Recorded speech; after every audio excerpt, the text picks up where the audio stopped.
Imagine a 17-year-old girl starving in the freezing snow for 2 days, desperate enough to throw her life away for a taste of revenge.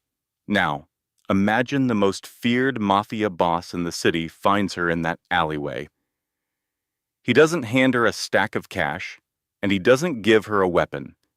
Instead, he gives her a warm piece of bread, a heavy brass compass, and a single lesson that will eventually make her the heir to his entire empire. Welcome to our channel. Some men are simply born to rule, and there are heavy lessons the school of life will never teach you, secrets of survival, known only to the bosses at the very top. We do not glorify crime here. This channel is dedicated to the elite mindset, the calculated bravery, and the hidden mechanics of true, unyielding power. In today's story, you will discover why the most dangerous weapon a leader possesses isn't brute force, but the profound ability to show empathy, control emotions, and command absolute loyalty. If you are ready to elevate your mindset and learn how to build an unbreakable inner circle, hit that like button, share this with someone who needs to hear it, and subscribe for more lessons from the shadows. Drop a comment below. What would you do if you had nothing left? Snow beat violently against the floor-to-ceiling windows of the Varden consulting office on the 42nd floor, casting a pale, shivering blue light across the expansive room. Outside, the Boston skyline was a blurred canvas of white and gray, swallowed by the bitter, unrelenting chill of a late November blizzard. Inside, the environment was meticulously ordered and silent. The large, dark mahogany desk was clear of any clutter, save for a heavy silver fountain pen and a worn, brass pocket compass that caught the dim glow of the corner desk lamp. Cole Varden sat in his high-backed leather chair, staring out into the swirling vortex of snow. At 42 years old, his hair was speckled with silver at the temples, though his broad frame remained as imposing and solid as the foundation of the building itself. He had spent his early life navigating the treacherous, blood-soaked corridors of the underworld. He had commanded respect not through the fear of the gun, but through the weight of his word and his unyielding principles. Now, he sat as the CEO of a highly successful logistics and corporate turnaround firm. It was a legitimate empire, built from the ashes of a violent past, dedicated to preserving order rather than disrupting it. He glanced at the digital clock on the corner of his desk. It was 9:45 p.m. The cleaning staff had already left hours ago, and the building was dead silent except for the low, rhythmic hum of the HVAC system combating the freezing temperatures outside. Yet one critical appointment remained on his schedule: a late-night private interview with a candidate recommended by a trusted associate. A soft, double knock echoed from the heavy oak door. Cole adjusted his cuffs, his dark, calculating eyes fixed on the entrance. "Come in," he said, his voice a low, steady baritone that resonated through the quiet office. The door clicked open, and Mara Reyes stepped into the room. She was 37 years old, dressed in a sharp, tailored charcoal gray trench coat that was damp with melted snow at the hem. Her dark hair was pulled back into an immaculate professional twist, emphasizing the sharp, intelligent angles of her face. There was an unmistakable sharpness in her eyes, a blend of fierce determination and vulnerability that Cole recognized instantly. She did not fidget, nor did she offer the nervous, sycophantic smile typical of people seeking high-level corporate positions in large firms. She stood tall, her gaze meeting his without a hint of intimidation. "Mr. Varden," she said, her voice clear and measured, "thank you for seeing me so late, especially considering the conditions outside." "The storm makes it easier to focus without the distraction of the city, Miss Reyes," Cole replied, gesturing to the leather chair opposite his desk. "Please sit down. Make yourself comfortable." Mara removed her coat, revealing a crisp white silk blouse and a charcoal blazer, and took her seat. She placed a sleek black leather portfolio carefully on the desk. "I know this is an unconventional time for an interview, but as my father used to say, the right opportunity does not wait for standard business hours." Cole's eyes narrowed slightly at the mention of her father. Thomas Reyes. The name carried a heavy, complicated history in the old neighborhoods of Boston. Thomas had been a man of contradictions, a brilliant but troubled associate whose life had ended amidst the shadows of the old syndicate wars, leaving behind a young girl to navigate the ruins of a broken home. Your father was a man who understood the value of timing, Cole said slowly, leaning back in his leather chair and lacing his fingers together over his stomach. But let us speak of you. Your resume is impeccable. You have a background in logistics, supply chain management, and quality control.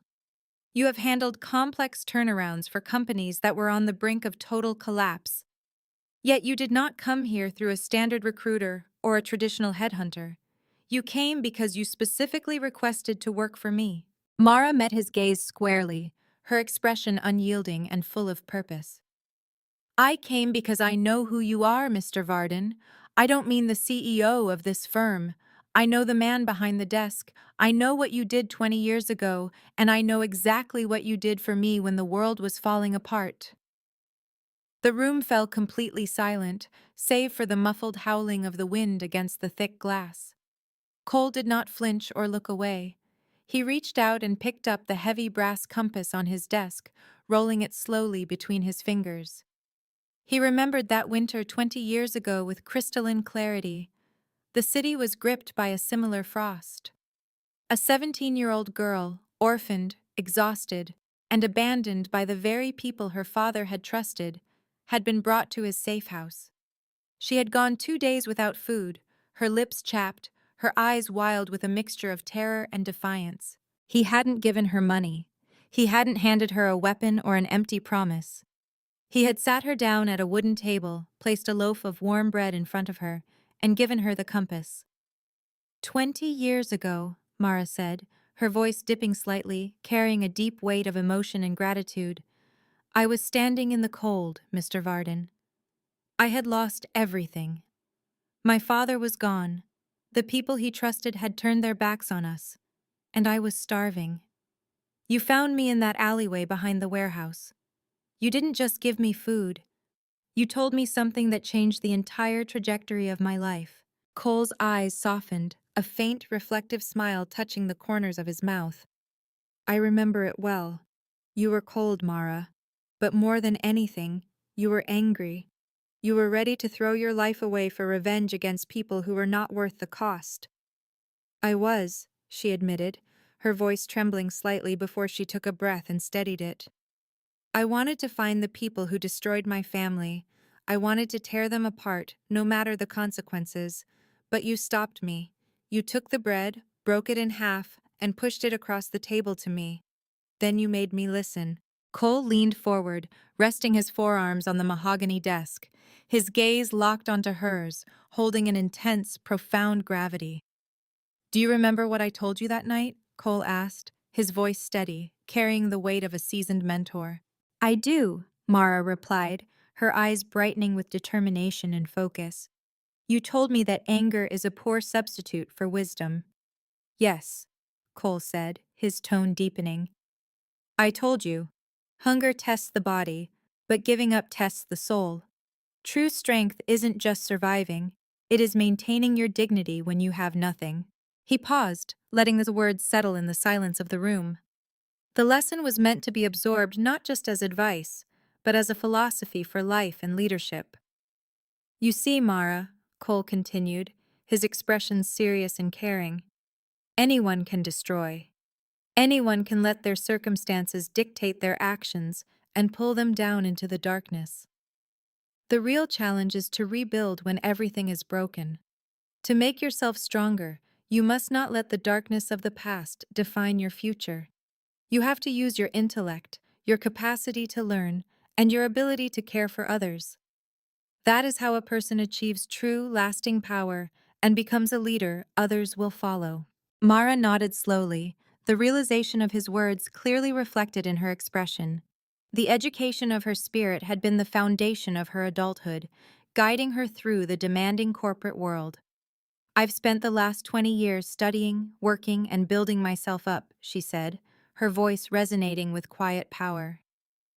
I learned the importance of quality control, of making sure that every detail in a system is perfect, just so I wouldn't have to rely on anyone else's charity. But I also learned the value of people. I learned that true authority comes from the trust you build with the people around you, by protecting them and guiding them with knowledge. Cole nodded once, thoroughly satisfied with her growth and her intellectual fortitude. He opened the top drawer of his desk and pulled out a fresh employment contract, sliding it smoothly across the polished wood toward her. "Tomorrow," Cole said, his tone warm yet uncompromisingly professional, "your training begins. You will learn the operations from the ground up, starting with our quality assurance protocols, and you will learn how to build a legacy that matters." Mara looked down at the contract, then back up at the man who had changed her life forever. Her eyes showed no doubt, only a resolute sense of purpose. "I am ready," she said, signing the document with her own silver pen. The secure file archive in the basement of Varden Consulting was a world away from the plush, mahogany-paneled offices of the executive suite. Here, the air smelled of aged paper, dust, and the faint metallic tang of industrial shelving. Rows upon rows of steel cabinets stretched into the dim, fluorescent-lit distance, housing decades of corporate transactions, logistics routes, and financial audits. It was an environment that demanded patience and an eye for detail, a place where the smallest discrepancy could unravel an entire enterprise. Mara stood at the central workstation, a cup of black coffee steaming faintly beside her keyboard. It was Tuesday morning, barely past 8 o'clock, and she had already been at her desk for 2 hours. Her first week as a senior analyst was designed as a trial by fire. Cole had not assigned her to an executive team or a client-facing role. He had placed her directly in the heart of the firm's auditing and compliance department. The mandate was simple: review the last 5 years of logistics data for the New England distribution network and identify the inefficiencies that were bleeding the firm's margins. She adjusted her glasses and clicked through a sprawling spreadsheet that detailed the shipping manifests and inventory logs of the firm's freight partners. To the untrained eye, the numbers looked perfectly normal. Profit margins were steady, delivery times were within acceptable parameters, and the quarterly reports submitted by the previous management team were signed off with clean bills of health. But Mara had spent years learning the rigorous, unyielding standards of quality control and precision manufacturing. She knew that true integrity lay not in the broad strokes of a summary, but in the micro details of execution. As she cross-referenced the manifests with the actual warehouse inventory receipts, a flicker of an anomaly caught her attention. It was a discrepancy in the transit times and the weight of the goods shipped from the Providence distribution hub. In 3 separate quarters, the cargo weight listed on the manifest exceeded the physical capacity of the trucks used by 12%. Furthermore, the handling fees for fragile electronics were consistently being billed at the premium rate, yet the inventory logs indicated that standard, non-sensitive goods were being transported. Mara leaned closer to the monitor, the blue light reflecting in her focused eyes. It was a subtle, almost invisible error, the kind of mistake that a lazy auditor or someone looking to skim a small percentage off the top would easily overlook. But to Mara, it was a crack in the foundation. It indicated a lack of rigorous oversight, a failure in the standard of integrity that Cole had built his new empire upon. The heavy iron door of the archive groaned as it swung open, breaking the rhythmic hum of the ventilation system. Footsteps echoed on the concrete floor, heavy and measured. Mara did not need to look up to know who it was.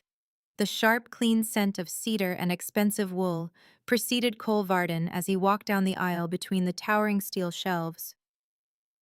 "You're in early, Miss Reyes," Cole said, his voice a low, calm baritone that seemed to absorb the ambient noise of the room.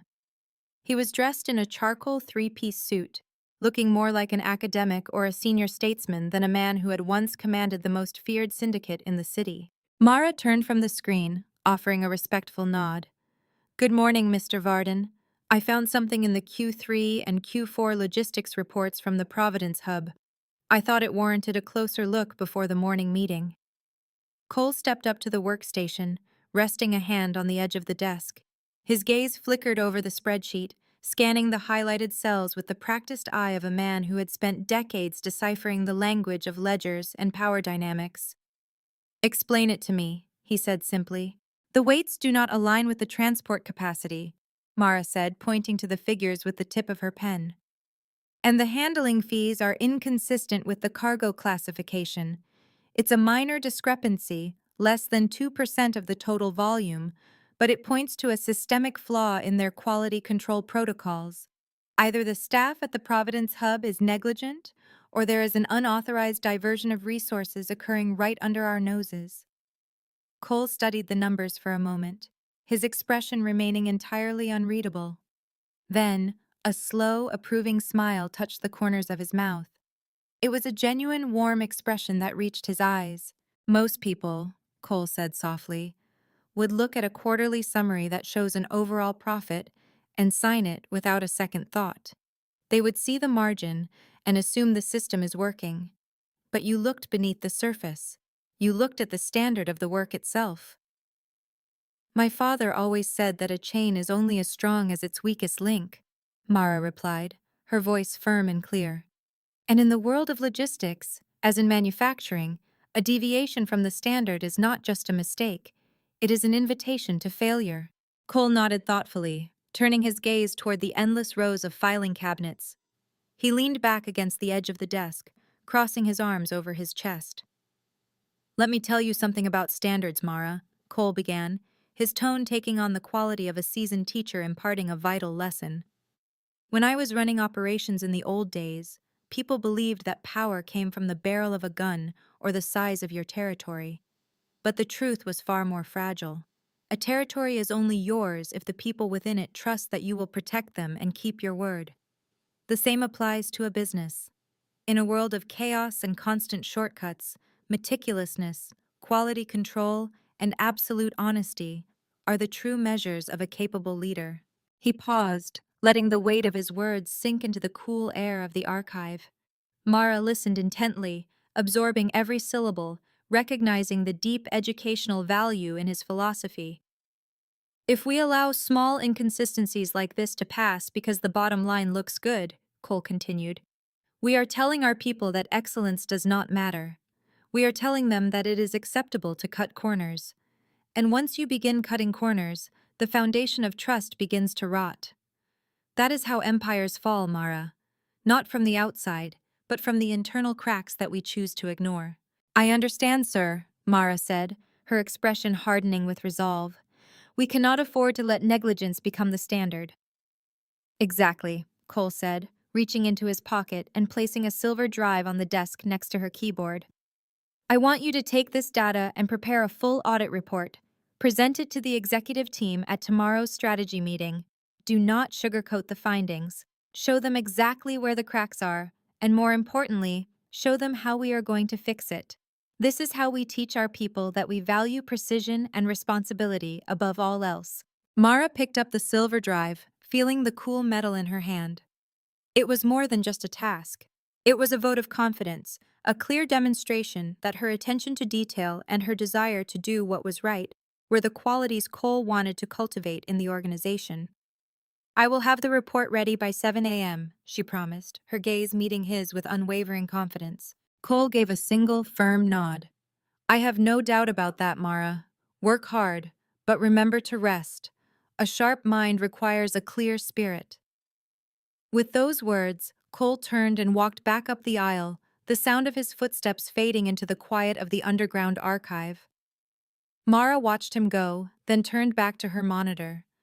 The numbers on the screen no longer seemed like cold, abstract data.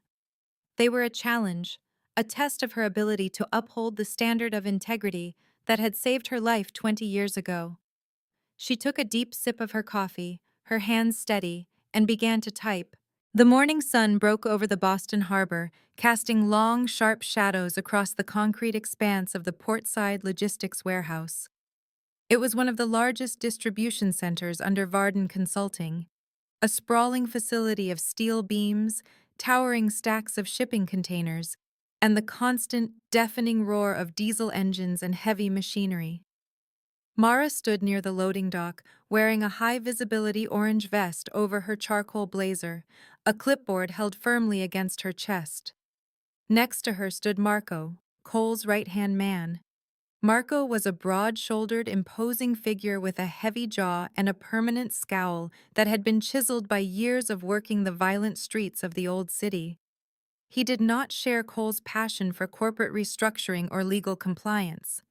To Marco, business was simple.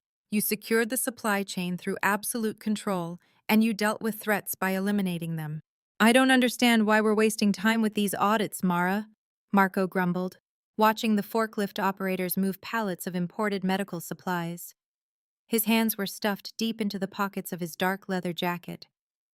We have a dispute with the local freight operators over the delivery routes. They're trying to undercut our margins and delay our shipments. If you ask me, we should send a couple of our guys from the old neighborhood down to their docks. Let them know what happens when they mess with Varden's trucks. Mara turned to look at Marco, her expression cool and collected. She adjusted her glasses, her eyes reflecting the bright, harsh glare of the warehouse lights. We are not living in the shadows anymore, Marco, she said, her voice carrying an unmistakable edge of authority. Using intimidation might have worked 20 years ago, but today it creates liabilities we cannot afford. The federal regulators are watching our every move. A single incident of violence or coercion would give them the excuse they need to shut down the entire logistics network. Marco scoffed, shaking his head. You sound like the boss now. But the streets don't care about regulators, Mara. They only understand strength. If you show weakness, they smell blood, and they take more. The rival syndicate is already testing our boundaries in the Providence sector. Strength is not the same as force, Mara replied, her voice steady and educational. Mr. Varden taught me that the weak rule through fear, but the wise lead through respect. Violence only invites destruction and retaliation, while intellect and respect build an enduring legacy that can withstand any crisis. Before Marco could respond, the heavy glass doors of the warehouse office slid open and Cole Varden walked out onto the catwalk above the loading bays. He was dressed simply in a crisp white shirt and dark trousers, his silver-flecked hair catching the morning light. He looked down at the floor, his dark eyes scanning the activity with quiet intensity. Marco looked up at the catwalk, then gestured with his head. Here he comes. Let's see what he says about the Providence situation. Cole descended the metal stairs, his steps rhythmic and unhurried. He approached them, the quiet authority he carried causing the surrounding workers to pause briefly in respect before returning to their tasks. Good morning, Marco. Mara, Cole said, looking from one to the other. I trust the morning audit is proceeding without incident? It is, Mr. Varden, Mara said, handing him a summary sheet. The Providence data is being compiled, and the discrepancies we discussed yesterday are being addressed. But Marco has concerns about the rival syndicate's attempts to interfere with the Providence route.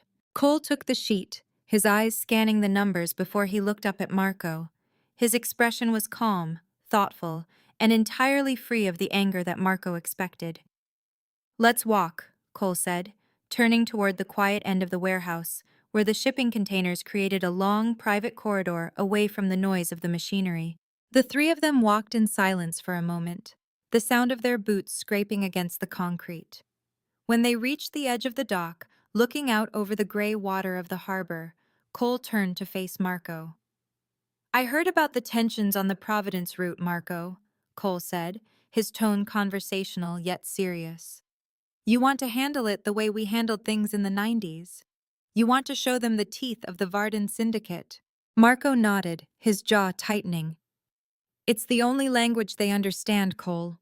We let them get away with one delay, and next week they'll be hijacking our trucks. We need to remind them who built this port. Cole placed a heavy, reassuring hand on Marco's shoulder. There was no condescension in his gesture, only a deep, patient understanding of the man's loyalty and his perspective. I understand your loyalty to the organization, Marco, Cole said, his voice dropping to a low, intimate register. You have protected my back for 20 years, but you must understand that the world has shifted beneath our feet. We are not just protecting a block or a few warehouses. We are protecting an entire system of life and commerce. If we respond with violence, we become exactly what the authorities expect us to be. We become a target. So we just let them take our business? Marco asked, his voice strained with frustration. No, Cole replied, his eyes narrowing with sharp, calculating intelligence. We outthink them. We use the law, we use the quality of our service, and we use our financial leverage to make their interference unprofitable and illegal. Cole turned to look at Mara, a subtle expression of pride passing across his face. Explain the solution you are working on, Mara, Cole instructed. Mara stepped forward, opening her clipboard to a detailed schematic of the supply chain routes and legal contracts. The rival syndicate uses a network of independent trucking companies to move their goods, Mara began, her voice clear and resonant in the industrial space. If we look at their compliance records, we find that more than half of their fleet does not meet the state's new environmental and safety standards. We don't need to threaten their drivers. We simply need to share this data with the State Department of Transportation and our insurance providers. She paused, looking at Marco to ensure he was following the logic. Within 48 hours, Mara continued, the state will issue stop work orders on their primary routes due to non-compliance. Their supply chain will grind to a halt, not because we fired a single shot, but because we utilized the rules of the system against them. They will lose millions of dollars, and the local operators will realize that the rival syndicate cannot even keep their own business running, let alone protect their partners. Marco stood silent, staring at the schematic in Mara's hand. The frustration in his eyes slowly gave way to a grudging realization of the strategy's brilliance. It was bloodless, it was legal, and it was devastatingly effective. That's a clean kill, Marco muttered, a slight reluctant smile appearing on his face. No police sirens, no headlines about the mafia, just the state shutting them down. Cole nodded, his expression serious and caring as he looked at both of them. That is the difference between ruling through fear and leading through respect, Cole said, his voice echoing with deep educational value. When you use force, you create enemies who will spend the rest of their lives looking for an opportunity to strike back. When you use wisdom and the rules of the game, you dismantle your opponent's ability to harm you, and you build a position of strength that no one can challenge. He turned and looked out over the harbor, the cold wind whipping his silver-flecked hair. We must protect the roots of this organization, Marco, Cole said softly. The roots are not the money or the concrete walls of this warehouse. The roots are the people who depend on us for their livelihood, the families who rely on our integrity to keep their homes safe. When we choose a legal and transparent path, we are protecting them. We are showing them that it is possible to be strong, to be intelligent, and to be honorable all at once. Marco looked down at the clipboard, then reached out and tapped the paper with his thick, calloused finger. All right, you have my support. Let's show these people how we play the new game. Mara smiled, a sense of deep accomplishment settling in her chest. She had not only earned Marco's respect, but she had also proven that Cole's philosophy of leadership was the right path forward. I will prepare the compliance reports for the Department of Transportation by noon, Mr. Varden, she said. Do so, Cole replied, turning back toward the warehouse office. And remember, Mara, true power is the ability to change the world without losing your humanity in the process. As the three of them walked back into the bustling interior of the warehouse, the noise seemed less chaotic than before. It was no longer just a place of machines and containers. It was the foundation of an empire built on wisdom, trust, and the unwavering standard of integrity that Cole had shared with a starving young girl 20 years ago. The snow had finally stopped by Thursday afternoon, leaving the streets of Boston blanketed in a crisp, blinding white that softened the sharp edges of the city's architecture. The midday sun reflected off the glass facades of the financial district, casting a brilliant, warm light into the private dining room of the Kingsley, an exclusive traditional establishment known for its dark mahogany paneling, leather booths, and quiet, understated elegance. For over a decade, Thursday lunch had been a sacred tradition for Cole Varden. It was not a corporate meeting, nor was it an opportunity to wine and dine prospective clients. It was a time to break bread with the core members of his inner circle, the people who had helped him navigate the transition from the dark, uncertain days of the syndicate to the stable, legitimate enterprise that Varden Consulting had become. Cole sat at the head of the large, round table, his charcoal suit jacket draped over the back of his chair. To his right sat Mara, her sharp features softened by the warm, ambient light of the room, and to his left sat Marco, whose broad shoulders and heavy frame seemed slightly out of place among the delicate china and crystal glassware. Patricia, the longtime housekeeper and confidant, sat next to Mara, observing the interactions with a quiet, watchful gaze. The table was quiet as the waiter poured sparkling water into their glasses. Cole did not speak immediately. He watched the staff move around the room, noting the quiet efficiency with which they cleared tables and attended to the needs of the patrons. There was a grace in their movements, a level of detail that Cole had always appreciated, whether in the boardroom or the dining room. The transition of this Providence hub is moving along much faster than the board anticipated, Cole said, breaking the silence and addressing the table. His voice was calm, steady, and carried a weight that immediately drew the attention of his companions. The compliance data you compiled, Mara, has already forced the rival syndicate to abandon their primary supply lines. It was a clean, bloodless operation. Marco grunted, cutting into a piece of rare steak. It worked, I'll give you that. The transport unions in Providence backed off the moment the state inspectors started reviewing their licenses. But it feels too quiet. A cornered dog still bites, Cole. We shouldn't let our guard down just because the paper trail went our way. Vigilance is not the same as paranoia, Marco, Patricia said softly, her voice carrying the warmth of a mother's wisdom. You have spent so many years looking over your shoulder that you sometimes forget to look at the people standing beside you. Mara has shown us that there is a different way to protect this family. I am not saying she isn't doing a good job, Marco replied, pointing his fork toward Mara with a wry, half-respectful smile. But the world we came from didn't have state inspectors to call when someone tried to take your livelihood. It was about respect, and sometimes that respect was earned with blood. Cole leaned forward, resting his forearms on the white linen tablecloth. His dark eyes locked onto Marco's, and the entire atmosphere at the table shifted. The air became still, focused, and deeply educational. Marco, Cole said, his tone low and resonant. The blood we shed in the past was a heavy price that we can never truly repay. We built an empire on fear, and for a long time, we believed that was the only way to survive. But a life built on fear is a fragile thing. It demands constant vigilance against the very people who fear you. When you teach a person through respect and dignity, you build something that does not require force to maintain. He paused, glancing at the young waiter who was carefully clearing the appetizer plates from the far side of the table. The young man looked nervous, his hands slightly unsteady as he picked up a porcelain bowl. Let me show you what I mean, Cole said under his breath, watching the waiter's movements. As the waiter reached for a glass of water near Marco's elbow, his foot caught the edge of the heavy wool rug. The young man stumbled, his face turning pale as the glass tipped over, sending a cascade of cold water directly across the sleeve of Marco's expensive dark wool suit.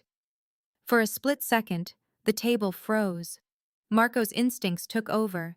His jaw tightened, his fist clenched, and a dark, dangerous look flashed in his eyes. He half rose from his seat, his hand moving toward his jacket as if anticipating a threat. The waiter froze in absolute terror, dropping the remaining napkins onto the floor and stammering apologies, his hands shaking so violently that he could barely hold the tray. I am so sorry, sir. I didn't mean to. I'll pay for the dry cleaning. I'm so sorry, the waiter gasped, his eyes wide with the fear of a man who believed he had just made a fatal mistake. Cole held up a single hand, a calm, commanding gesture that stopped Marco from speaking.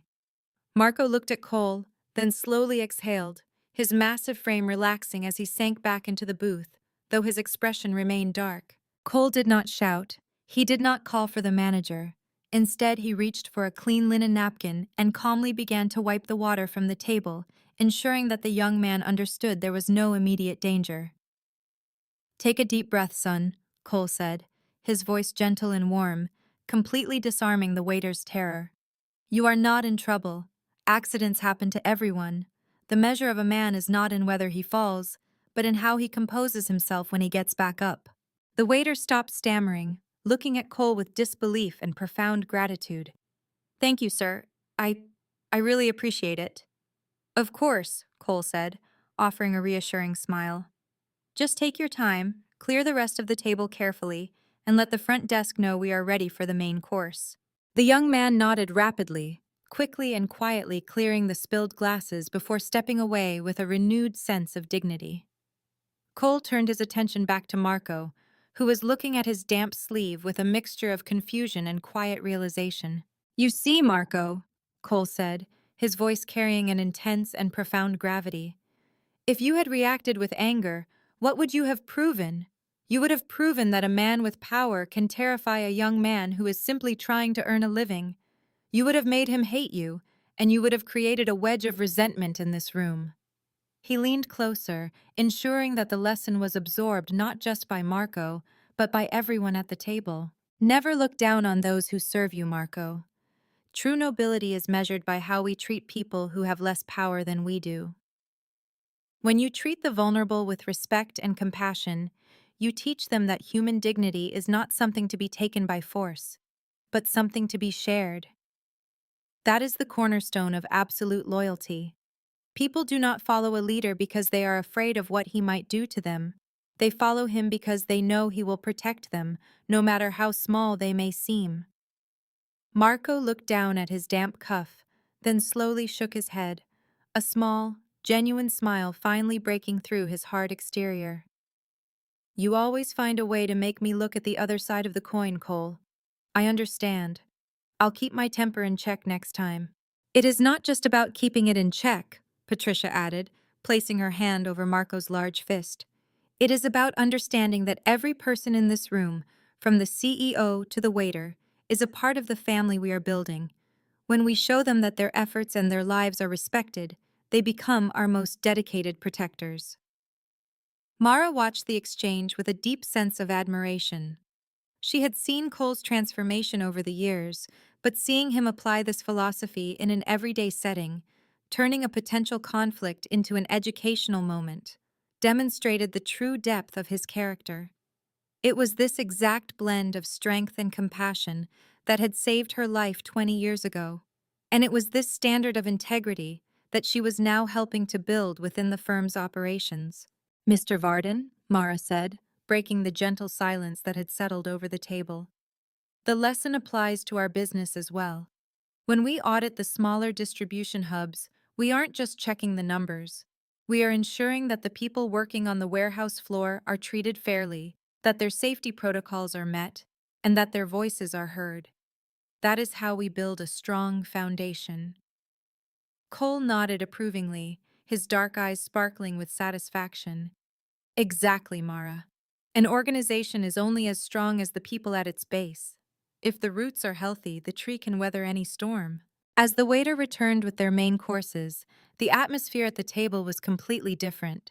The tension that Marco had brought with him had dissipated, replaced by a quiet, warm camaraderie that felt more like a true family gathering than a business lunch. Cole ate quietly, savoring the food and the company, knowing that the empire he was building would endure because it was founded on the most powerful force in the world, the respect for human life. The late evening wind howled against the stone walls of Cole Varden's private brownstone in the historic Beacon Hill district. The room was illuminated only by the warm, flickering orange glow of a large wood-burning fireplace and the gentle hum of a vintage turntable playing a classic, nostalgic country melody that drifted through the study. Cole sat in his favorite wingback leather chair, a glass of dark amber bourbon resting on the side table.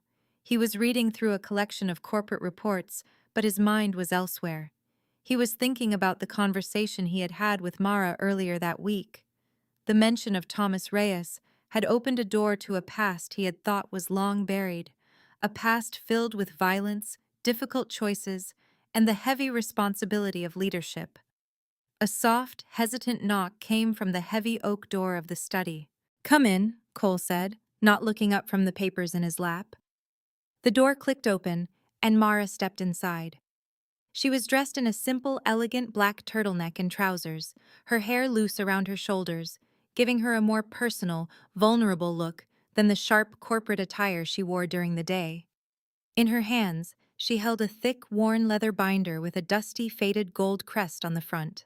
"I hope I'm not disturbing you, Mr. Varden," Mara said, her voice soft and respectful as she closed the door behind her. "You are never a disturbance, Mara," Cole replied, setting the papers on the side table and gesturing to the leather armchair across from his own. "Please, sit by the fire. It's a cold night."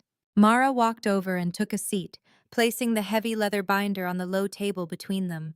The firelight cast long, dancing shadows across her face, highlighting the determined, intelligent expression that always seemed to emerge when she was about to confront a complex problem. "I was reviewing the archives in the attic of the old warehouse today," Mara said, her eyes fixed on the leather binder. "I was looking for some historical supply chain records from my father's time. I found this in a locked box at the bottom of a filing cabinet." Cole looked at the binder. He recognized the crest immediately. It was the personal ledger of the Reyes Syndicate, the book that Thomas Reyes had kept during the final, turbulent years of his life. A heavy, complex emotion crossed Cole's face, a mixture of nostalgia, sorrow, and the weight of the old days. "I haven't seen that book in 20 years, Cole said softly, his voice dropping to a low register as he reached for his bourbon glass. "I thought Thomas had destroyed it before he passed." "He didn't," Mara said, her voice dipping with emotion. "He left it behind, hidden where no one else could find it. I opened it tonight. I read through the final entries, the ones made just a week before the accident." The room became very quiet, save for the crackling of the logs in the fireplace and the gentle, sad melody of the classic country song spinning on the record player. Mara reached out and flipped the thick leather cover open, pointing to a page near the back where a series of numbers and names were written in her father's tight, precise handwriting. "There is a page here," Mara said, looking up at Cole with an intense, searching gaze. "It details a massive debt of nearly $500,000 owed to a syndicate in New York, money that my father had borrowed to keep the neighborhood distribution hubs running. But right next to the entry, in his handwriting, there is a note with your name on it. It says, 'Cole covered the debt. I owe him my life and my honor.'" She paused, her eyes welling up with tears that she quickly and bravely blinked away. "I never knew about this, Mr. Varden," Mara continued, her voice trembling slightly before she steadied it. "I always thought my father was abandoned by everyone when the syndicate wars began. I thought he was left alone to face the consequences of his actions. Why didn't you tell me? Why didn't you let me know that you tried to save him?" Cole stared into the fire, the orange light reflecting in his dark, thoughtful eyes. He took a slow sip of his bourbon, feeling the warm burn slide down his throat before he turned his gaze back to the young woman sitting across from him.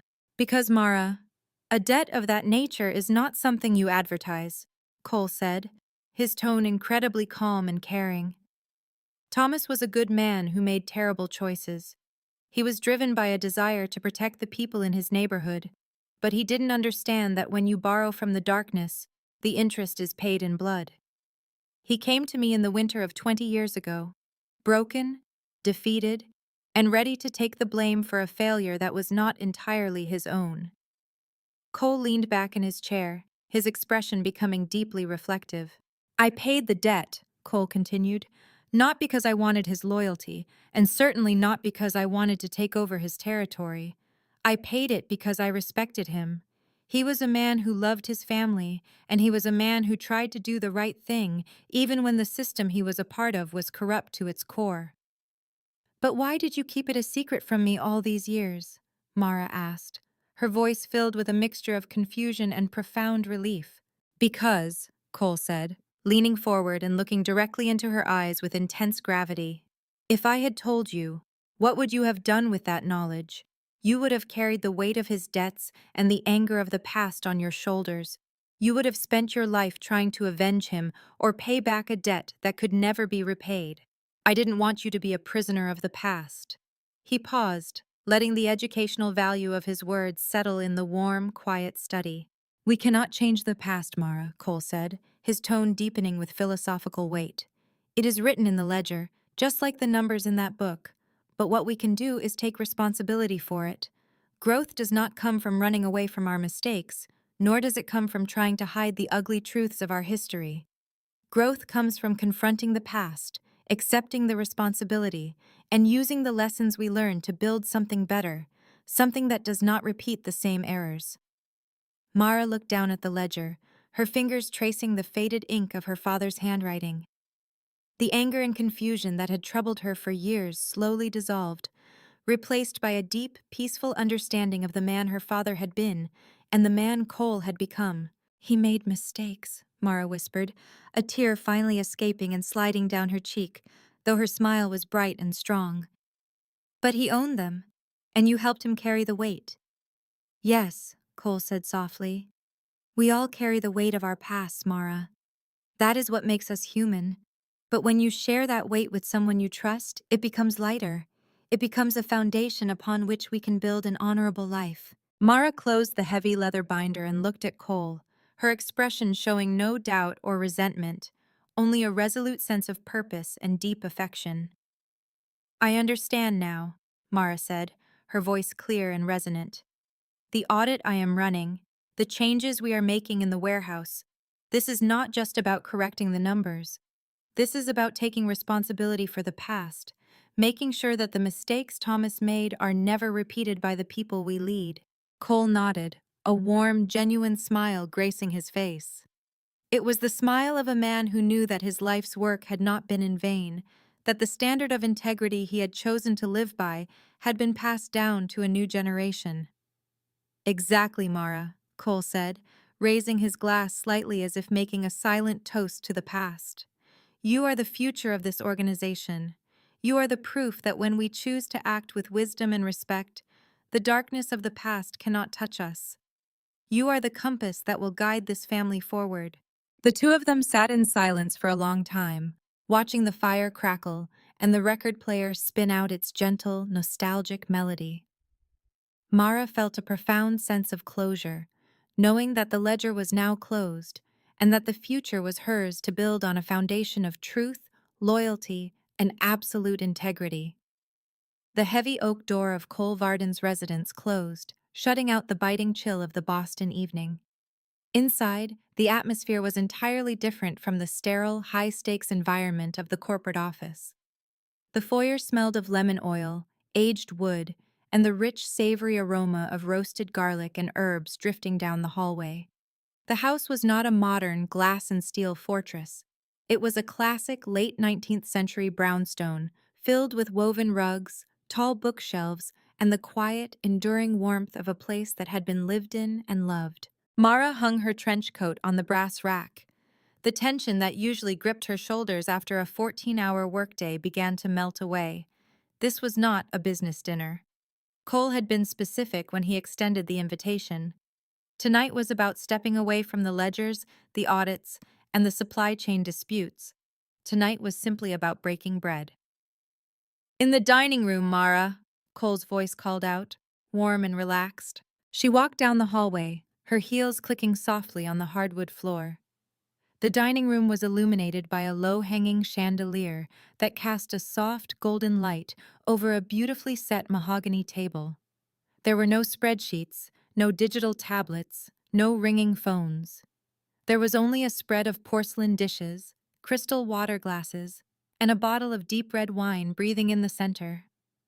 Cole was standing near the fireplace, wearing a simple dark cashmere sweater instead of his usual tailored suit. He looked younger, the harsh lines of executive command softened by the firelight. But the true heart of the room was Patricia. Patricia was a woman in her late 60s, with silver hair pulled into a neat, elegant twist and sharp, perceptive blue eyes that missed nothing. She had been the Varden family housekeeper and confidant for over 3 decades. She had seen the syndicate at its most violent, and she had stood by Cole through the arduous, dangerous years of transitioning the family into a legitimate enterprise. She was not an employee, she was the quiet matriarch of the household. "Come in, child, before the roast gets cold," Patricia said, her voice carrying a maternal, unyielding authority that even Cole deferred to. She wiped her hands on a pristine white apron and gestured to the chair to Cole's right. "You look entirely too thin, Mara. I told Cole to stop working you to the bone."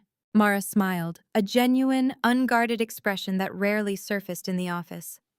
"I assure you, Patricia, the work is keeping me very well fed, but nothing compares to the smell of your kitchen." "Flattery will get you a larger portion," Patricia replied, her eyes twinkling as she moved around the table, serving generous slices of roasted lamb, glazed root vegetables, and warm, freshly baked bread. They took their seats, the clinking of silverware and the crackle of the fireplace creating a comforting, domestic symphony. For the first 20 minutes, the conversation was light. They spoke of the changing seasons, the history of the neighborhood, and the architecture of the old brownstone. Cole poured the wine, ensuring everyone's glass was full, playing the role of a gracious host rather than a demanding CEO. As the meal progressed, the ambient warmth of the room began to unravel the lingering threads of Mara's professional guard. She looked down at the slice of warm bread on her plate, and the memory of the cold, starving night 20 years ago flickered in her mind. She looked up, her gaze shifting between Cole and Patricia. "I spent most of my life believing that trust was a liability," Mara said quietly, breaking a momentary silence. The weight of her words brought a sudden, respectful stillness to the table. "Growing up the way I did, watching the people my father worked with turn on each other for a few miles of territory, or a fraction of a percentage, I learned to keep everyone at arm's length. Even when I started working in the corporate world, I viewed every relationship as a transaction. You give me a service, I give you a paycheck. There was no loyalty. There was only leverage." She looked at Patricia, who had stopped eating and was listening with deep, empathetic attention. "But walking into this house, working with Marco, sitting at this table," Mara continued, her voice filled with a quiet wonder. "It contradicts everything I thought I knew about power. You run a massive empire, Mr. Varden. But the people who work closest to you don't stay because they fear you. They stay because they are devoted to you. I see it in Marco. I see it in the warehouse managers.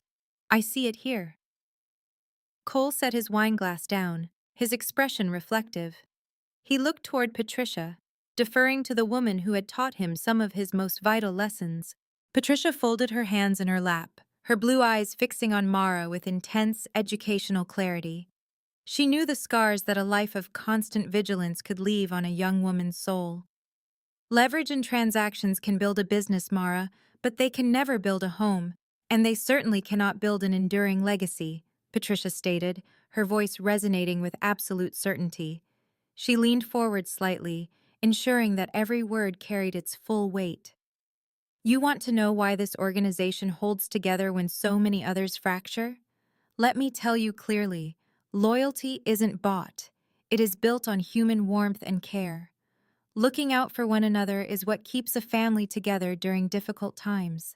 Mara absorbed the words, her eyes locked on the older woman.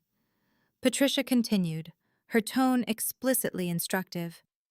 "When you treat a person as a tool, they will abandon you the moment a better offer comes along, or the moment the work becomes too dangerous. But when you look an employee in the eye and treat them with genuine human dignity, when you care about whether their children are sick or whether they have enough to eat, you forge a bond that money cannot sever. You must understand this, Mara. The foundation of absolute loyalty is empathy. When you value others deeply, they will stand by you through the darkest storms." Cole nodded slowly in agreement, his deep voice reinforcing Patricia's lesson. "Patricia is right," Cole said, looking directly at Mara. "The corporate world will try to teach you that emotion is a weakness, that you must be cold and calculating to survive. But coldness only isolates you. When the crisis comes, and it always comes, a spreadsheet will not protect you. A legal contract will not jump in front of a bullet for you. Only a person who knows you respect their humanity will stand the line. Mara looked down at her hands, the truth of the lesson washing over her like a warm tide.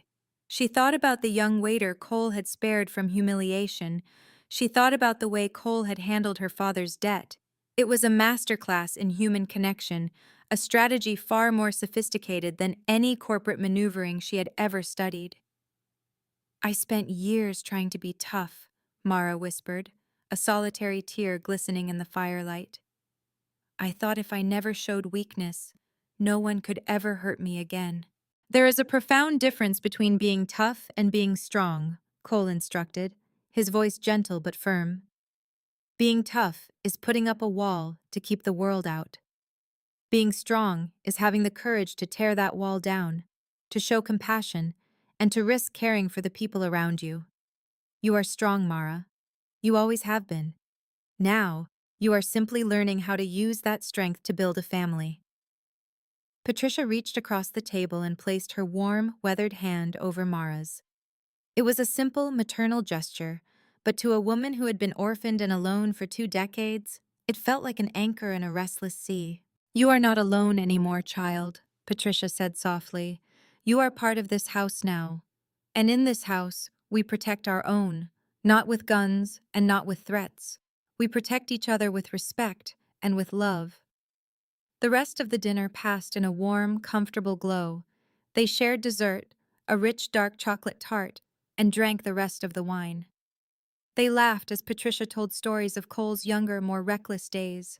And for the first time in 20 years, Mara did not feel the cold, gnawing anxiety of survival in her chest. She realized that the empire Cole had built was not made of shipping containers or bank accounts. It was made of the people sitting at this table. And as she looked at the faces of her new family, illuminated by the firelight, she silently vowed to protect them with every ounce of intelligence, precision, and loyalty she possessed. The tranquility of Thursday night's dinner felt like a distant, faded dream by 11:30 p.m. on the following Tuesday. The atmosphere inside the executive suite of Varden Consulting was electric with tension. The harsh, brilliant glare of the overhead fluorescent lights washed out the colors of the room, casting stark shadows against the walls. Phones were ringing incessantly on the central administrative desks, their shrill, demanding tones piercing the air. On the large digital monitors mounted across the far wall, the logistics tracking software blinked with angry red warnings across the map of the eastern seaboard. Mara paced the length of the boardroom, her heels striking the carpet with a rapid, aggressive rhythm. Her charcoal blazer was discarded over a chair, the sleeves of her white blouse rolled up to the elbows. Her jaw was clenched so tightly, her teeth ached, and her dark eyes flared with a dangerous primal fury. At the center of the room, Marco was leaning over the conference table, both hands planted firmly on the polished wood. He was staring at a live feed from one of the security cameras at Thomas's old estate, a property that the firm had recently converted into a critical waypoint for high-value medical shipments. The screen showed chaos. A line of heavy, unmarked transport trucks was physically barricading the entrance to the estate. A dozen men, armed with heavy steel pipes and concealed handguns, were standing around the gates, intimidating the Varden drivers and refusing to let the medical supplies leave the compound. The Providence Syndicate had not taken the state compliance audit lying down. Cornered and losing millions, they had decided to abandon corporate warfare and return to the brutal tactics of the street. They smashed the windshield of the lead truck, Marco growled, his voice thick with violent anticipation. He pointed a thick finger at the screen. They dragged driver Ramirez out of the cab. He's bleeding from the head. The local police aren't responding. Providence must have paid off the precinct dispatch. They are holding $3 million worth of medical supplies hostage, and they are beating our people. Mara stopped pacing. She placed both hands on her hips, her chest heaving as the adrenaline dumped into her bloodstream. The refined corporate analyst vanished, and the street-hardened survivor from 20 years ago violently resurfaced. "We cannot let them do this," Mara said, her voice shaking with rage. "If they get away with putting their hands on our people, every rival on the East Coast will think we've gone soft." "Marco, how many men do we have at the South End warehouse?" Marco stood up straight, his eyes locking onto Mara's. He recognized the fire in her gaze. It was the same fire he had lived by for decades. "I can have 30 guys down there in 20 minutes. Heavy hitters. We can sweep those Providence thugs off the pavement and secure the trucks before midnight." "Do it," Mara snapped, her voice cracking like a whip. "Tell them to break whatever they have to break to get Ramirez and the other drivers out safely. I want those barricades cleared, and I want the Providence crew to understand that if they touch our people, we will dismantle them." Marco reached for his phone, a grim, satisfied smile touching his lips. "Consider it done." "Put the phone down, Marco." The voice came from the doorway. It was not loud. It was not shouted. But the absolute crushing authority in the tone froze Marco's hand halfway to his pocket. Cole Varden stood in the entrance to the boardroom. He was wearing a dark overcoat over his suit, his silver-flecked hair slightly windblown from the drive over. His face was a mask of cold, terrifying calm. He did not look at the ringing phones or the red lights on the monitors. His dark, penetrating eyes were fixed entirely on Mara. He walked slowly into the room, the heavy thud of his shoes cutting through the chaotic noise. He walked past Marco and stopped directly in front of Mara. "Mr. Varden," Mara started, the words tumbling out of her mouth in a furious rush. "They attacked the estate. They are holding the medical shipments, and they injured Ramirez. The police are ignoring the calls. We have to respond immediately, or we lose the entire route. I told Marco to mobilize the South End team to—" "I heard what you told him," Cole interrupted, his voice a low, rumbling bass that demanded absolute silence. "And I told him to put the phone down." Mara stared at him, her eyes wide with disbelief and anger. "Cole, they are bleeding our drivers. If we don't show strength right now—" "Strength?" Cole asked, his voice suddenly sharp, slicing through her panic. He stepped closer, towering over her, his presence utterly overwhelming. "You think sending 30 armed men into a chaotic brawl is strength? You think turning a logistics dispute into a bloody shootout on the streets of Boston is a display of power?" Mara flinched, but she held her ground, her fists clenched at her sides. "It is the only thing they understand. They attacked our family." Cole reached out and placed his heavy, warm hands firmly on Mara's shoulders. The grip was not painful, but it was incredibly grounding. He looked deep into her eyes, forcing her to focus, forcing the red haze of anger to break against the immovable wall of his calm. "Listen to me very carefully, Mara," Cole instructed, his voice slowing down, deliberately enunciating every single word so the educational value would sear itself into her memory. "Real strength is not letting anger make your decisions. When you act out of rage, you are not controlling the situation. You are letting the enemy control you. They want us to send men with guns. They want a shootout. Because the moment we fire a weapon, the federal regulators will step in, freeze our assets, and tear down everything we have spent 10 years building." He gave her shoulders a slight, reassuring squeeze. "I explicitly need you to understand this," Cole continued, delivering the lesson with unwavering clarity. "Screaming, fighting, and retaliating with violence is the reflex of a frightened mind. True power is the ability to control your emotions when everything around you is falling apart. When you control your emotions, you gain the clarity to outthink your opponent. You must think with reason, not with revenge." Mara stared at him. Her breathing was ragged, her chest rising and falling rapidly, but the fire in her eyes began to dim. The sheer logic of his words pierced through the adrenaline. If they started a war tonight, they would lose the legitimate empire forever. They would become criminals again. "Then what do we do?" Mara whispered, her voice trembling, the anger giving way to a desperate need for a solution. "We can't just leave them there." Cole dropped his hands from her shoulders and turned to the large digital map on the wall. The cold, calculating CEO was back in complete control. "We do not fight their war," Cole said smoothly, stepping up to the conference table. We fight ours. Marco, you said the local precinct dispatch is ignoring the calls? Yes, boss, Marco replied, still standing rigid by the table. They've gone completely dark on us. Fine, Cole said, pulling his personal encrypted phone from his coat pocket. If the local police are bought, we go over their heads. Mara, log into the Federal Cargo Database. Those medical supplies are bound for a Veterans Affairs hospital, correct? Mara's eyes widened as the brilliant tactical maneuver dawned on her. She rushed to her laptop, her fingers flying across the keyboard. Yes, it's a federally subsidized shipment of critical surgical equipment. Exactly, Cole said, a sharp, dangerous intellect flashing in his eyes. That means interfering with that shipment is not a local misdemeanor. It is a federal offense. Marco, call the FBI field office director. Use my name. Tell him we have an ongoing hostage situation involving federal medical assets, and the local police are compromised. Request immediate deployment of federal marshals and state troopers. Marco's face broke into a massive, predatory grin. Oh, that is beautiful.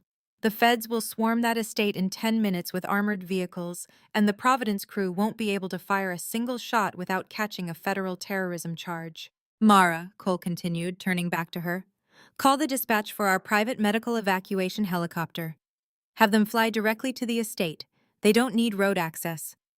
Drop a medical team on the roof of the main house to treat Ramirez, and have the helicopter cameras record everything the Providence men are doing. Broadcast it live to the news stations. We will shine a spotlight so bright on them that they will run like roaches. Mara nodded rapidly, the anger entirely replaced by the cold, thrilling precision of executing a flawless strategy. She picked up her headset and began barking orders to the aviation dispatch, her voice steady, professional, and completely devoid of panic. Within 15 minutes, the live feed on the boardroom monitor changed drastically.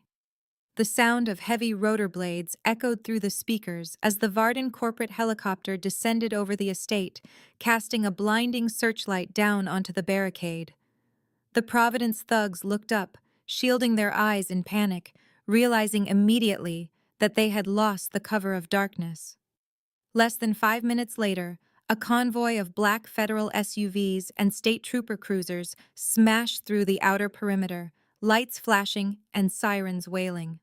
Over a dozen heavily armed federal marshals poured out, weapons drawn, demanding the immediate surrender of the men blocking the trucks. Outgunned and terrified of federal charges, the Providence crew dropped their pipes and handguns, throwing their hands in the air. No shots were fired by Varden's people. No blood was shed by their hands. The supply lines were secured, the driver was treated, and the rival syndicate was arrested on federal charges that would lock them away for decades. Mara stood beside Cole, watching the monitor as the federal agents cleared the barricades. Her heart was still beating fast, but her mind was crystal clear. She looked up at Cole, who was watching the screen with quiet, satisfied composure. You were right, Mara said, her voice filled with profound respect and awe. If I had sent Marco's men, we would all be in handcuffs right now. Cole looked down at her, a gentle, proud smile warming his features. You did well tonight, Mara, Cole said softly. You felt the anger, but you let reason take the wheel. That is the hardest lesson to learn. Never forget it. Intellect will always conquer brute force. Mara nodded, looking back at the screen. The storm had broken, not through the thunder of gunfire, but through the quiet, overwhelming power of a controlled and educated mind. The rain had returned to Boston, a cold, relentless downpour that blurred the streetlights into smudges of yellow and gray against the window panes. Inside Patricia's living room, however, the world felt insulated, wrapped in the quiet, timeless stillness of an old home. The air smelled of dried lavender, cinnamon, and the rich, earthy scent of brewed herbal tea. A low fire crackled in the brick hearth, casting a dancing, amber glow across the worn Persian rug, and the shelves crowded with well-thumbed books and faded photographs. Mara sat on the edge of a chintz-covered armchair, her hands wrapped around a warm, ceramic mug of chamomile tea. It was late Friday evening, nearly 10 o'clock. Less than 24 hours had passed since the tense, nerve-wracking confrontation at the warehouse, but the adrenaline that had fueled her during the crisis had finally burned away, leaving behind a profound sense of exhaustion and quiet reflection. The events of the past few days, the audit, the ledger, the confrontation with the Providence Syndicate, and Cole's unwavering calm, had reshaped her understanding of the world. Yet there was still a missing piece in her understanding of the empire she was stepping into. Patricia sat across from her on a matching floral sofa, her hands resting quietly in the lap of her dark wool skirt. Her sharp, perceptive blue eyes observed the young woman with a blend of maternal affection and the quiet wisdom of someone who had witnessed the rise and fall of an entire underworld. "You are still carrying the weight of the storm, child," Patricia said softly, her voice a gentle contrast to the rhythmic drumming of the rain against the glass. "I can see it in your eyes. You are wondering if the peace we found yesterday is real, or if it is merely the calm before another battle." Mara took a slow sip of the tea, the warmth spreading through her chest, soothing the tight, anxious knot that had rested there for days. She looked up, her expression vulnerable and seeking. "I have spent my entire adult life believing that protection requires a weapon, Patricia," Mara said, her voice barely louder than the fire's crackle. "Watching Cole yesterday, watching him refuse to use force even when they attacked our drivers and threatened our shipments. It was beautiful, but it terrifies me. How can someone remain so calm when everything they have built is threatened? How do you trust that the people around you will not turn their backs the moment things get difficult?" Patricia smiled, a warm, knowing expression that seemed to smooth away the years. She reached for the silver teapot on the low table and refilled Mara's mug before speaking. "You are asking about the cost of loyalty, Mara," Patricia said, leaning back against the soft cushions. "It is a fair question. To understand Cole, to understand why this family exists, you must know what it cost to build it. Most people look at the man he is today, the respected CEO, the calm intellectual leader, and they forget the fire he had to walk through to reach the other side." Mara leaned forward, her attention entirely focused on the older woman. "He never speaks of those times. When I found my father's ledger, he only spoke of responsibility and growth. Because he carries the burden of the past so that others do not have to," Patricia explained, her voice taking on a distant, reminiscent quality. "Let me tell you about a night much like this one, nearly 15 years ago, when the syndicate was still a world of blood and shadows." Patricia settled into the cushions, her gaze fixed on the glowing embers of the fire. "It was the winter of 2011, Patricia began. The syndicate was fractured. The old bosses were dying or turning on each other, and Cole had just taken the mantle of leadership after Thomas stepped down. The territory was under attack from a rival faction led by a man named Vance, a cruel, ruthless brute who believed that power was measured by how much fear a man could generate. Vance didn't care about the people, the neighborhood, or the families who worked the docks. He only cared about the money and the control." Mara listened, the mug of tea growing cold in her hands as she imagined the dangerous, uncertain world her father and Cole had lived in. "Vance's crew had cornered one of our primary supply lines," Patricia continued. "Marco was young, hot-headed, and hungry for a fight. He had gathered a group of our best men and was ready to go to war, to burn down their warehouses and drive them out of the city. Cole was only a few years older than you are now, Mara. He had the power to give the order. He could have wiped Vance's crew off the map. But Cole knew that a war would cost the lives of innocent people. The workers, the drivers, the families living in the tenement houses along the harbor." Patricia paused, taking a sip of her tea, the memory clearly heavy and vivid in her mind. "Cole locked himself in his study for 3 days, reviewing the ledgers, looking for another way," Patricia said, her voice dropping to a quiet, reverent register. "Finally, he made a decision that shocked everyone. He walked into Vance's stronghold completely alone, unarmed, and carrying only a single briefcase filled with the syndicate's liquid assets. He offered Vance the money, the territory, and the supply lines, on one condition: That Vance leave the neighborhood families alone and let them work without interference. Mara's eyes widened with shock. He surrendered the territory? He surrendered the leverage of fear, Patricia corrected gently. Vance took the deal, of course. He thought Cole was weak. He thought the Varden syndicate was finished. The men in our own organization were furious. Some of the older captains called Cole a coward. They abandoned him. Marco nearly left in disgust, believing that Cole had betrayed the people who had sworn loyalty to him. How did Cole respond to that? Mara asked, her voice filled with intense curiosity. He didn't raise his voice. He didn't punish the men who questioned him, Patricia said, a warm, proud smile touching her lips. He simply looked at them and said, "A territory is not a home. When you hold a man by the throat, he does not trust you. He only waits for the moment you grow weak. Let them take the streets. We will build a table where everyone can eat, and soon they will see who the true leaders are."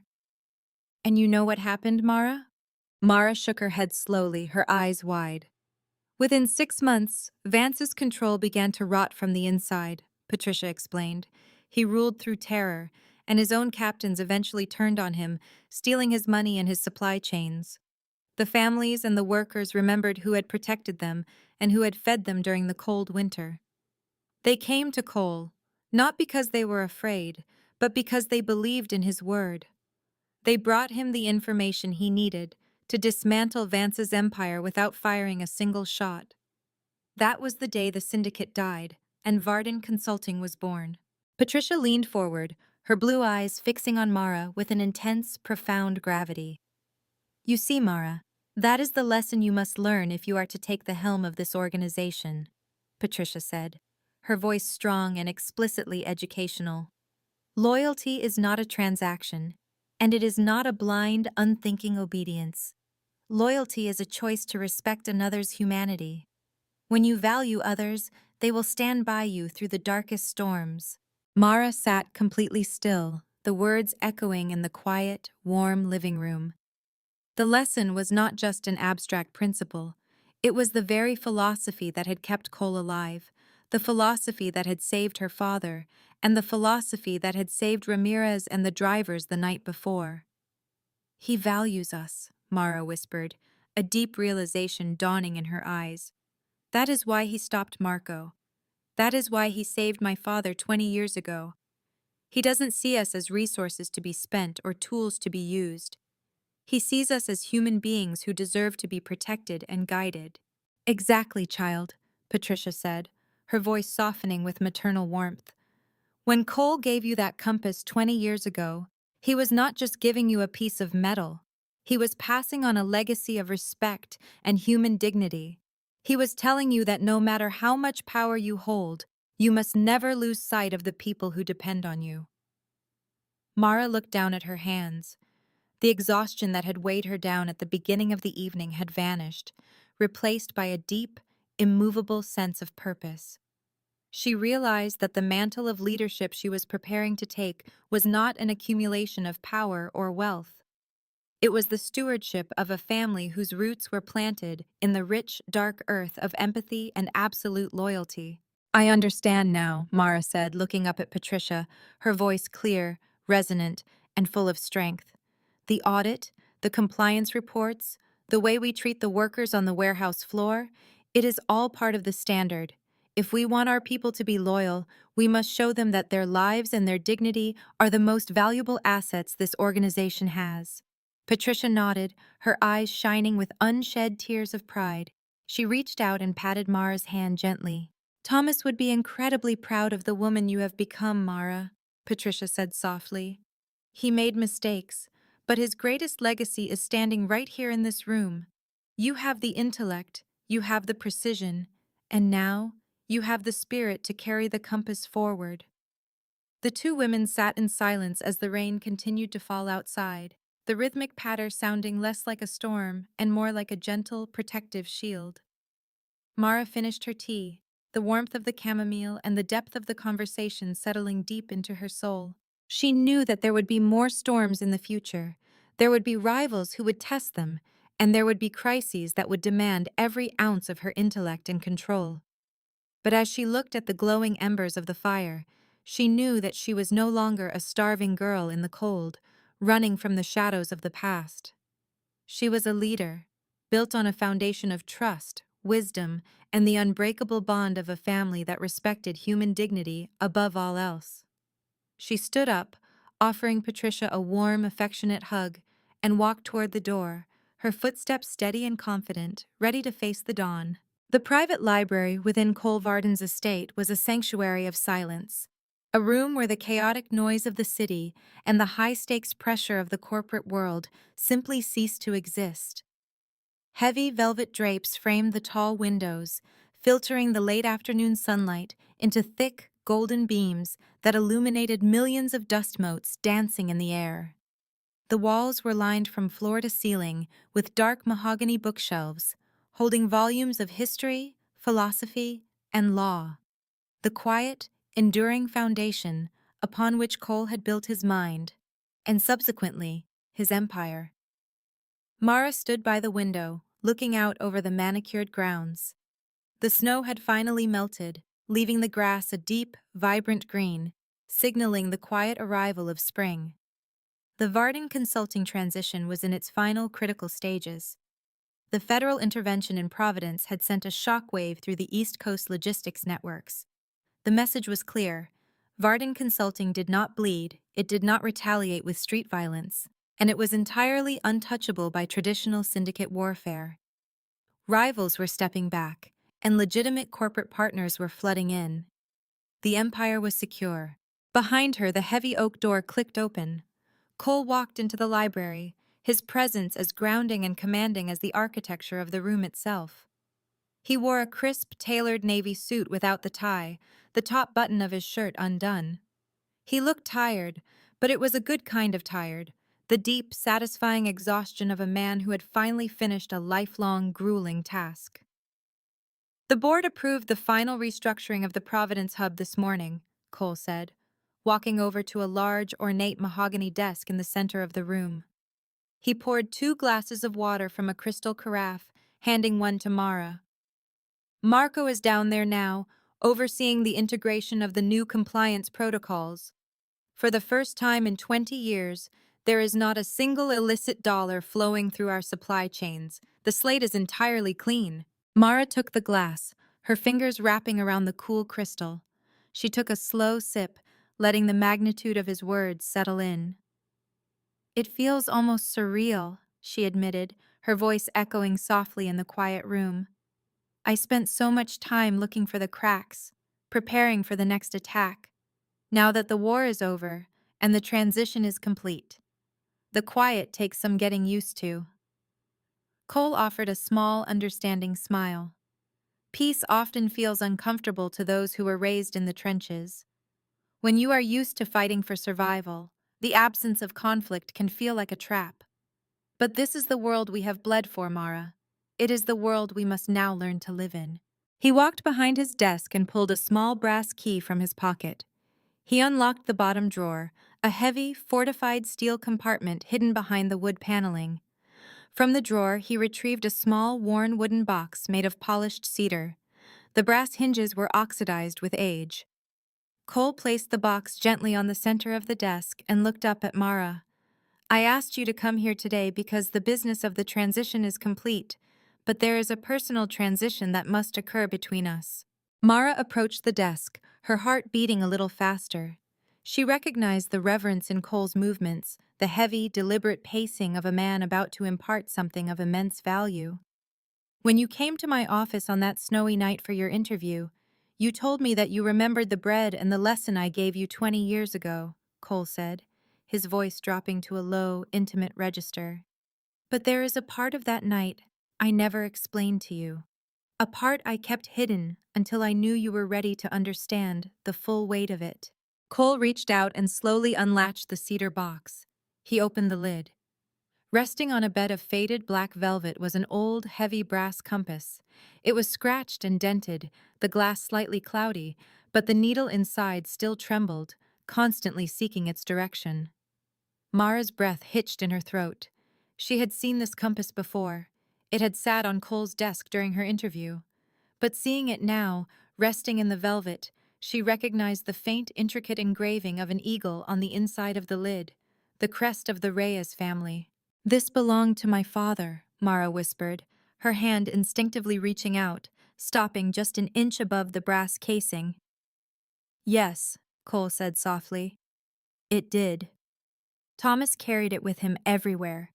He told me once that the streets of Boston were a labyrinth, and a man without a compass would eventually lose his soul to the maze. On the night he came to me, the night he asked me to cover his debts and protect his family, he handed me this compass. Mara looked up, her eyes bright with unshed tears. "Why didn't you give it to me when I was a child, when you found me starving in the alleyway?" Cole looked deeply into her eyes, his expression carrying the profound gravity of a seasoned mentor and a surrogate father. "Because 20 years ago, you were consumed by anger and grief," Cole explained, his voice steady and explicitly educational. "If I had handed you this compass then, it would have been a relic of a dead man. It would have anchored you to the past, to the violence that took him from you. You were not looking for a direction. You were looking for revenge. I gave you bread to sustain your body, and I gave you a lesson to sustain your mind. But I kept the compass because you had not yet learned how to read it." He reached into the box, picked up the cold, heavy brass instrument, and held it out to her. "A compass does not tell you where you have been, Mara," Cole instructed, ensuring the philosophy of his words resonated in the quiet library. "It only tells you where you are going. I needed you to build your own strength, your own intellect, and your own standard of integrity before you could carry your father's legacy. You have done that. You proved it in the archive when you audited the ledgers. You proved it when you stopped Marco from shedding blood. You have navigated the darkest storms without losing your humanity." Mara reached out, her trembling fingers wrapping around the brass casing. It felt heavy in her palm, grounding and real. She looked down at the needle, watching it waver slightly before settling firmly on north. "When you take over as CEO of Varden Consulting next week," Cole continued, stepping closer, his presence enveloping her with protective warmth, "you will hold more power than your father or I ever dreamed of. You will control billions of dollars, thousands of employees, and a global supply chain. Power like that is blinding. It will try to convince you that the rules do not apply to you. It will tempt you to look down on the people who serve you, to view them as numbers on a spreadsheet rather than human beings." He reached out and placed his hand over hers, closing her fingers tightly around the compass. "Let this compass remind you of your true north," Cole said, his voice echoing with undeniable truth and clarity. "No matter how much power you hold, no matter how many corporate wars you win, never forget the simple principle of helping others find their way. True leadership is not about standing at the top of the mountain alone. It is about reaching down and pulling others up. When you feel lost, when the anger or the greed tries to pull you off course, look at this compass and remember the starving girl in the alley. Remember that you survived because someone showed you empathy. That is your direction. That is your true north." Mara closed her eyes, the tears finally spilling over her lashes and running silently down her cheeks. The weight of the past 20 years, the hunger, the fear, the relentless drive for perfection, the lingering shadows of her father's mistakes, finally dissolved, replaced by an overwhelming sense of clarity and peace. She felt whole. The broken pieces of her life had been meticulously put back together by the man standing in front of her. "I will not lose my way, Cole," Mara whispered, using his first name for the first time, a profound acknowledgement of their transition from boss and employee to family. "I promise you, I will protect this family, and I will honor the compass." "I know you will," Cole smiled, a warm, immense pride shining in his dark eyes. He stepped back, gesturing toward the large mahogany desk, his desk, which was now undeniably hers. "The library is yours, Mara. The empire is yours. Navigate it well." Mara stood alone in the center of the room as Cole walked toward the door. She looked down at the compass in her hand, the needle pointing steadfastly forward. The storm had finally passed, and the horizon was clear. The Rhode Island coastline was breathtaking in the early hours of the morning. The Atlantic Ocean stretched out in a vast, endless expanse of deep, sparkling indigo, crashing rhythmically against the jagged granite rocks of the Providence shore. The air was sharp, filled with the clean, bracing scent of salt and sea spray, carrying the promise of a new dawn. Standing on the manicured lawn of a sprawling, newly renovated coastal estate was a crowd of over 200 people. There were corporate executives in tailored suits, warehouse managers in their best Sunday clothes, truck drivers, state officials, and families holding the hands of young children. This was not a corporate merger or a syndicate summit. This was the grand opening of the Thomas Reyes Foundation, a massive community center, educational hub, and legal aid clinic funded entirely by the newly legitimized profits of Varden Consulting. Mara stood near the front podium, watching the crowd gather. She wore a striking, tailored ivory coat over a dark dress, her dark hair blowing gently in the ocean breeze. She felt the heavy, comforting weight of the brass compass resting securely in her coat pocket. To her right stood Marco, looking unusually relaxed in a crisp gray suit, his hands clasped behind his back as he chatted amiably with the head of the local transport union, a man he would have been at war with just a month prior.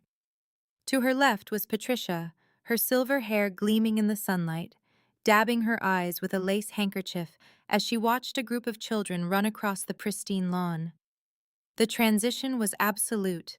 The violence, the shadows, and the fear of the past 2 decades had been completely washed away, replaced by the enduring strength of community and intellect. Mara stepped up to the microphone, the feedback whining briefly before settling. The crowd quieted, turning their attention to the new CEO. 20 years ago, Mara began, her voice carrying clearly over the sound of the crashing waves. I was a young girl who believed that the world was a cold, unforgiving place. I believed that survival meant fighting everyone around you, and that power was the only shield against suffering. I was wrong. She looked out over the faces of the people, seeing the drivers they had protected, the warehouse workers they had elevated, and the families who now had a safe place to learn and grow. I survived, and I stand before you today because one man taught me that true power is not found in violence, Mara continued, her voice resonating with deep conviction. True power is found in human dignity. It is found in the choices we make to protect one another, to build each other up, and to lead with empathy rather than fear. This foundation is named after my father, Thomas Reyes, to honor the past. But it is built for the future. It is built to ensure that no child in our city will ever go hungry, and no family will ever have to face the darkness alone. The crowd erupted into genuine, heartfelt applause. Marco whistled loudly, and Patricia beamed with maternal pride. Mara smiled, a brilliant, unguarded expression, and stepped back from the podium, letting the foundation directors take over the ribbon-cutting ceremony. She quietly slipped away from the crowd, walking down the stone pathway that led to the edge of the cliffs overlooking the water. She knew exactly where she would find him. Cole Varden stood near the iron railing at the edge of the cliff, looking out over the endless ocean. He wore a heavy wool overcoat against the sea breeze, his hands resting on the cold iron. He looked entirely at peace, a man who had successfully laid down a burden he had carried for half his life. Mara walked up and stood beside him, leaning against the railing. For a long moment they didn't speak. They simply listened to the roar of the ocean and the distant, joyful sounds of the crowd behind them. You gave a beautiful speech, Mara, Cole said quietly, his eyes never leaving the horizon. Your father would have wept to see what you have built in his name. I didn't build it alone, Mara replied, slipping her hand into her pocket and touching the cold brass of the compass. I just followed the direction you gave me. Cole finally turned to look at her. The sharp, terrifying intensity of the mafia boss was completely gone. In its place was the gentle, profound wisdom of a mentor who had successfully guided his protege through the fire. My time in the captain's chair is done, Cole said, his voice carrying the deep, educational weight of a final lesson. The era of the syndicate is buried, and Varden Consulting belongs to a new generation. It belongs to you. Mara looked at him, feeling a sudden brief ache of nostalgia. What will you do now, Cole? I will rest, Cole smiled, a genuine warm expression. I will read my books, I will listen to my records, and I will watch you change the world. He reached out and placed a warm fatherly hand on her shoulder. Before I step back into the shadows for good, Mara, I want you to remember this moment, Cole instructed gently, his eyes filled with absolute clarity. Look at the people behind us. Look at the children. The corporate world will tell you that success is measured by profit margins, market share, and the destruction of your competitors. That is a lie. The greatest legacy we leave behind is not wealth, but the values and education we pass on to the next generation. We are remembered not for what we took from the world, but for the minds we shaped and the hearts we protected. Mara absorbed the words, letting them anchor deep into her soul. It was the final piece of the puzzle, the ultimate truth that had guided Cole's entire life. I will protect them, Mara promised, her voice unwavering. I will honor the compass, and I will protect the legacy. I know, Cole said softly. He gave her shoulder a final reassuring squeeze, then turned and began to walk slowly back up the stone path toward the estate, his figure tall and unburdened against the bright morning sky. Mara stayed at the edge of the cliff a little longer. She pulled the brass compass from her pocket and opened the lid. The needle trembled, then locked firmly onto north. She looked from the compass to the vast, open ocean, and then back to the people celebrating on the lawn. She took a deep breath of the cold, salty air, feeling the immense, beautiful weight of the future resting securely in her hands. The little girl who had gone 2 days without food was gone forever. In her place stood a leader, a protector, and the true north of a new empire.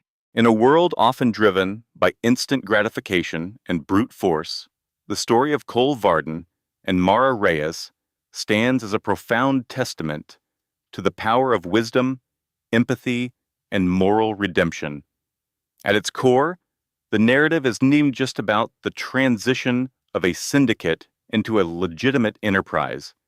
It is a deep exploration of how true strength is defined by what we choose to build rather than what we choose to destroy.